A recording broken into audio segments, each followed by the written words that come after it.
Flávio Joséfo. História dos Hebreus. Prefácio.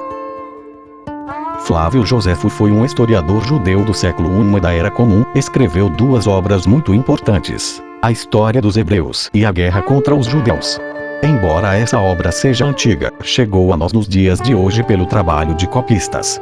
Esse documento foi muito citado pelos pais da Igreja, tais como Eusébio de Cesareia, em sua obra História Eclesiástica.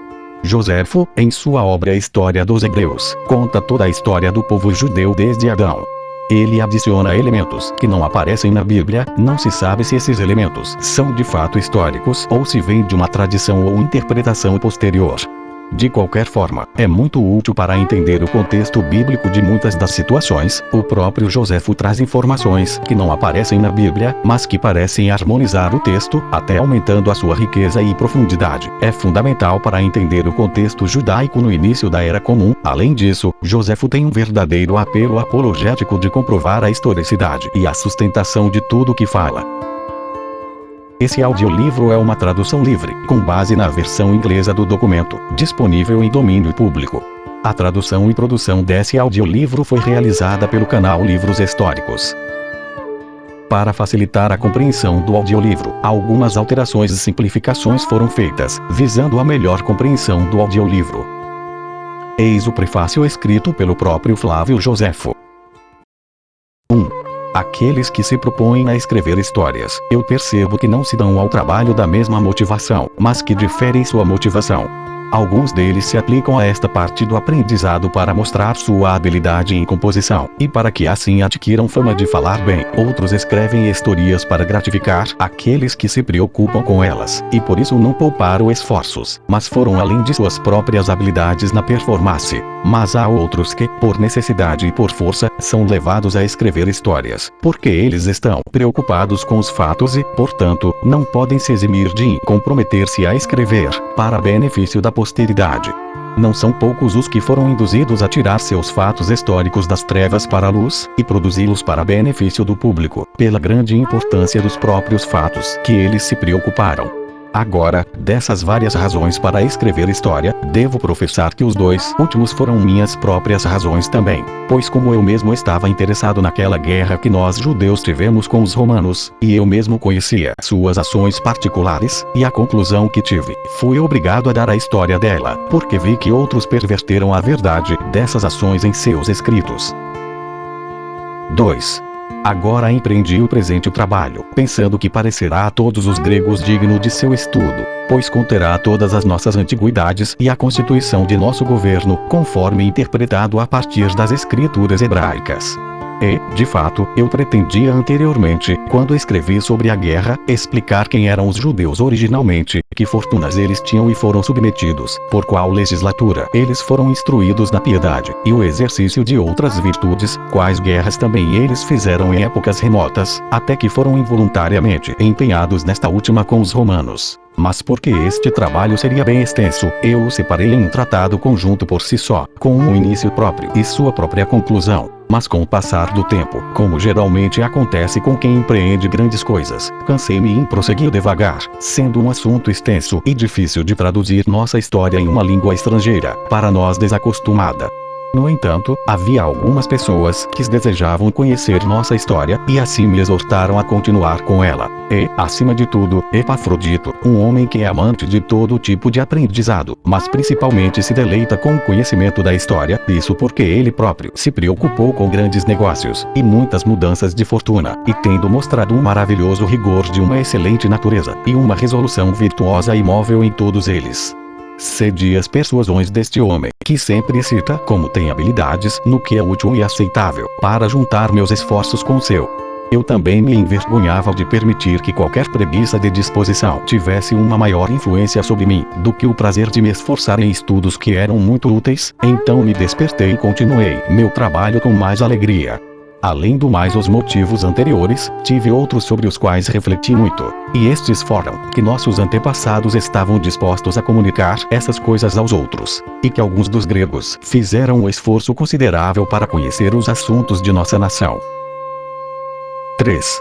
Descobri, portanto, que o segundo dos Ptolomeus era um rei que era extraordinariamente diligente no que dizia respeito ao aprendizado e à coleção de livros, que ele também era peculiarmente ambicioso para obter uma tradução de nossa lei e da constituição de nosso governo nele contido, na língua grega.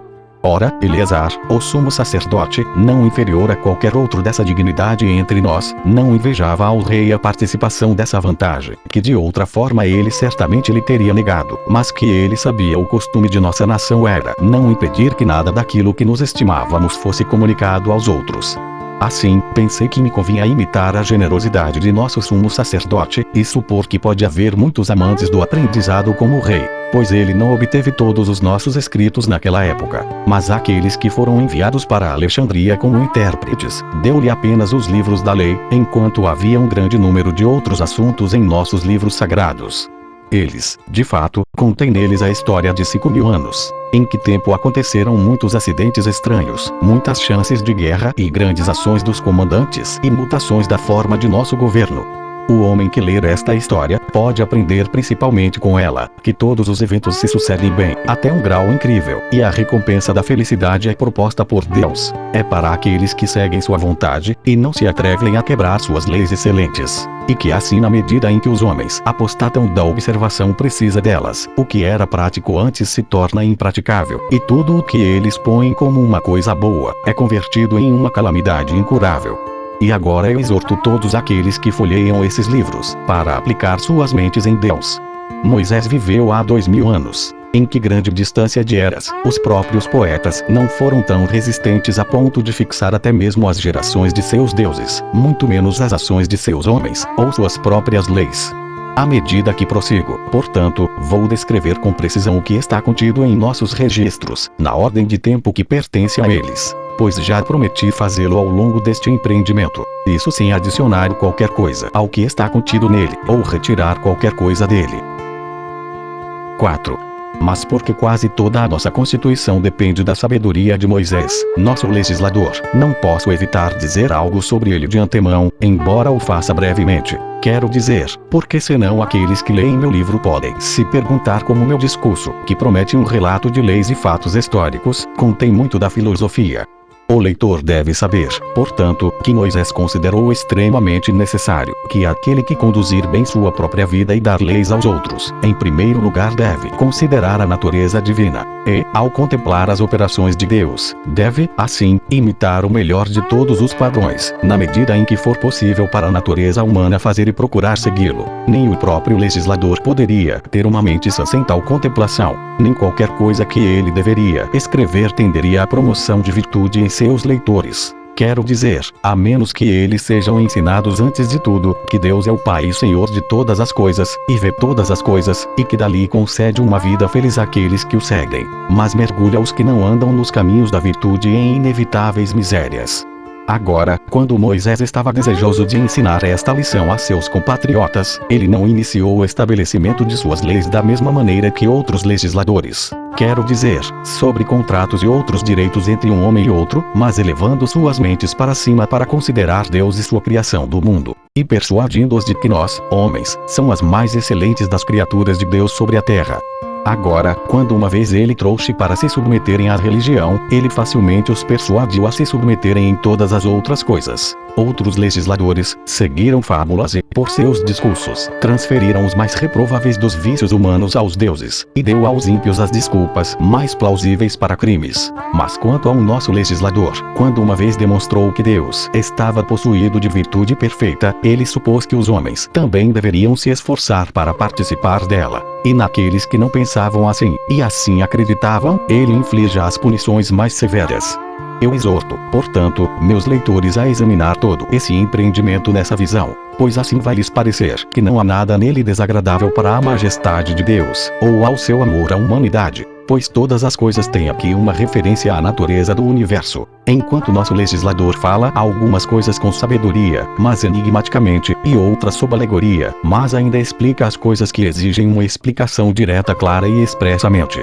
No entanto, aqueles que querem saber as razões de tudo, podem encontrar aqui uma curiosa teoria filosófica, da qual agora de fato acenarei para a explicação. Mas se Deus me dê tempo para isso, começarei a escrevê-lo depois de terminar o presente trabalho. Eu devo agora me dedicar à história diante de mim, depois de ter mencionado pela primeira vez o que Moisés diz da criação do mundo, que encontro descrita nos livros sagrados da maneira que se segue.